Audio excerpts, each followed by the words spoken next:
मी श्रीपाद पांडुरंग खिस्ती, माजी chairman आजनूर society आणि या गावचा नागरिक आहे। या गावामध्ये केंद्र शासन आणि राज्य शासन यांच्या मार्फत हर घर जल हर घर नल अशा स्वरूपाची जलजीवन मिशन योजना सध्या चालू आहे। परंतु या जलजीवन योजनेमध्ये अनेक त्रुटी, अनेक अनियमितता आणि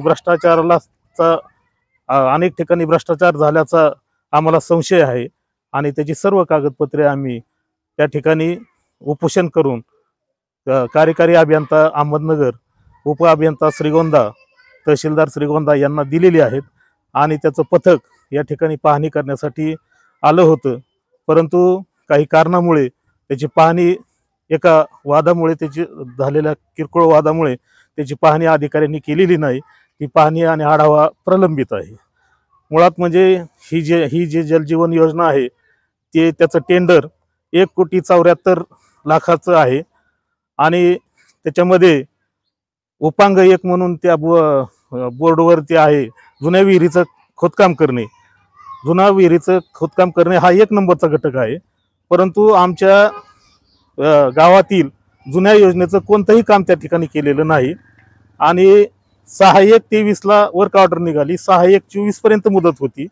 ठेकेदारांनी विहिरीचं काम न करता किंवा विहिरीची बिलं न काढता डायरेक्ट पाईपलाईन 10व्या महिन्यात घेतलेली आहे। 9/10/23 त्यांनी 29 लाख रुपयाची पाईपलाईन खरेदी केलेली आहे आणि त्यानंतर एक जणाचं बक्षीसपत्र 2 गुंठे घेऊन त्या ठिकाणी 10व्या महिन्यात बक्षीसपत्र घेतलं आणि 11व्या महिन्यात त्याची नोंद लागली आणि नवीन विहीर त्या ठिकाणी खोदण्यात आली आणि त्या नवीन विहिरीची सुद्धा खोली कमी करण्यात आली। त्याच्यावर कुठलेही पंप हाऊस मशिनरी असं कुठं काही बसवलेलं दिसत नाही आणि त्या नव्या विहिरीचं आणि टाकीचं अंतर हे एस्टिमेटपेक्षा वेगळं आहे। ते टाकीचं आणि नव्या विहिरीचं अंतर कमी करण्यात आलं आणि त्या विहिरीपासून टाकीपर्यंत 6 इंची पाईपलाईन जी आहे एस्टिमेटमध्ये त्याप्रमाणे ती पाईपलाईन केलेली नाही। म्हणजे जुनी विहीर ही या ठिकाणी रेकॉर्डला न सापडत नसल्यामुळं त्या ठिकाणी नवीन विहिरीचं काम केलं। ती नवीन विहीर कुठल्याच एस्टिमेटमध्ये नाही। सुधारित अंदाजपत्रकामध्ये ती विहीर घ्यावी अशी ग्रामपंचायतीने प्रस्ताव पाठवलेला आहे। अद्याप त्या प्रस्तावाला मंजुरी देण्यात आलेली नाही। सगळ्यात महत्त्वाची गोष्ट म्हणजे 6/1/24 याची मुदत संपली आणि टाटा कन्सल्टन्सी आहे थर्ड पार्टी रिपोर्ट, त्याचा 20% कामाचा रिपोर्ट या ठिकाणी आम्हाला उपलब्ध करून देण्यात आलेला आहे आणि टाटा कंपनीचे जे अधिकारी आहेत त्यांनी या ठिकाणी ग्रामपंचायत मध्ये येऊन सगळ्या समक्ष सांगितलं की मी एकदाच पाहणी केलेली आहे, मला कुठलंही मेजरमेंट त्यांनी दिलेलं नाही आणि 20% काम असल्याचाच फक्त रिपोर्ट त्या ठिकाणी सादर केलेला आहे। असं असताना सुद्धा आम्ही ज्या बातम्यामध्ये वाचल्या की सरपंचांनी सांगितलं की 55% काम योग्य प्रकारचं झालेलं आहे। तर आमचं एकच त्यांना आव्हान आहे की 55% काम जर झालेलं असेल तर त्या अधिकाऱ्यांनी, ठेकेदारांनी, सरपंचांनी आम्हाला टाटा थर्ड पार्टीचा रिपोर्ट 55% असल्याचा अहवाल या ठिकाणी देण्यात यावा। 6/1/24 मुदत संपल्यानंतर 2 बिलं काढण्यात आलेली आहे। त्याच्यामध्ये विहिरीचं आणि टाकीचं बिल काढण्यात आलेलं आहे। ते बिल एक 9/3 दिसतं 9/3/24 आणि दुसरं दिसतं 11/4/24 आणि त्याच्यानंतर आम्ही उपोषण केलं 26 तारखेला। तर त्याच्यामध्ये अधिकाऱ्यांनी सांगितलं की मुदतवाढ नाहीये, परंतु 2 उपोषणानंतर 2 दिवसांनी आम्हाला मुदतवाढीचं एक लेटर दिलं। त्या लेटरमध्ये जावक नंबर 23 सालचा आहे आणि 19/4 मुदतवाढ दिली असं दाखवलंय आणि 1/4 ते 30/9 पर्यंतची मुदतवाढ त्यांना देण्यात आलेली आहे असं पत्र दाखवले। जावक नंबर जर 2023 असेल तर 19/4 नंतर त्यांना मुदतवाढ कशी देण्यात आली आणि 1/4 पासून आधीच्या 19 दिवसाच्या आधीची त्यांना मुदतवाढ कशी मिळाली। आणि सगळ्यात महत्त्वाची गोष्ट की 6/1/24 मुदत जर संपली तर 3ऱ्या महिन्यातलं आणि 11/4 बिल कसं निघालं, म्हणजे मुदतवाढ नसताना हे बिल काढण्यात आलेलं आहे।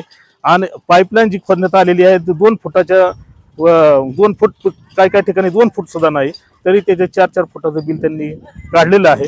जैन इरिगेशनची पाईपलाईन दाखवतात, परंतु पाईपलाईनच्या वरती कोठारीचं चिन्ह आपल्याला त्या ठिकाणी दिसेल।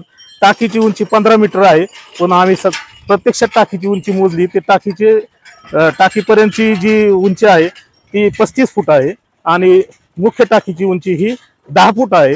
60 फुटाचा त्याचा घेरा आहे, गोलाई आहे। ही जर हिशोब केला तर ती टाकी सुद्धा 1,30,000ची नाहीये। मुळात म्हणजे विहिरीला पाणी लागून विहिरीचं पूर्ण काम केल्याशिवाय पाण्याची शाश्वत असल्याशिवाय पुढचं काम करू नये असा नियम असताना सुद्धा हे काम त्या ठिकाणी केलेलं आहे।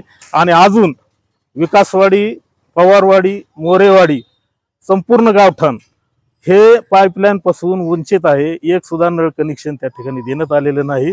त्यामुळं योजनेचं आमच्या माहितीप्रमाणे 75% काम अपूर्ण आहे। तरीही 96 लाख रुपये ठेकेदाराला बिल मिळालेलं आहे। जीएसटी धरून 1,11,00,000चं बिल मिळालेलं आहे आणि उर्वरित बिल अजून पेंडिंग आहे। दुसरी जी मुदतवाढ दिली तिची सुद्धा मुदत 30/9 संपलेली आहे। आणि म्हणून अशा प्रकारचा जो केंद्र सरकारचा जो निधी आहे, राज्य सरकारचा निधी हा वाया जाण्याची शक्यता आहे।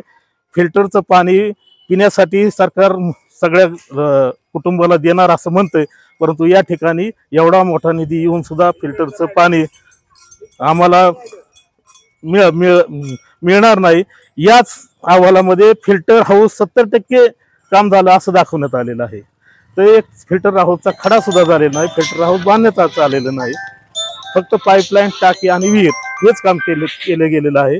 विहिरीचं दोन विहिरीचे बिल त्यांनी काढलेले आहेत, 12 मीटर ते 20 मीटर। हे आता मी तुम्हाला दाखवायला तयार आहे की हे बिल 2 विहिरीचं आहे, डबल आहे। म्हणजे 12 ते 20, 1 मीटर 12 ते 20 8 मीटरचं बिल एकदा आहे आणि तेच बिल दुसरं सुद्धा आहे। मग या ठिकाणी 2 विहिरी कोणत्या? जल जीवन योजनेमध्ये एकच विहीर आहे, घटक एकच आहे। मग या 2 कुठल्या आल्या? त्यांनी जे पाणी तपासायला पाठवलं ते पिण्यासाठी लायक नाही असा रिपोर्ट आला, ते कोणत्या प्रयोगशाळेने दिलं त्याचा अहवाल त्याचं आम्हाला कुठं दिलेला नाही। अशा सगळ्या अनागोंदी सगळं कारभार या ठिकाणी आहे। म्हणून संपूर्ण आता जी केंद्राची टीम आहे त्या कमिटीने ह्या पहिल्यांदा आजनूस गावचं ऑडिट करावं त्या योजनेचं, आणि आम्ही सर्व कागदपत्र त्यांना दाखवायला तयार आहे, कुठं अनियमितता झालेली।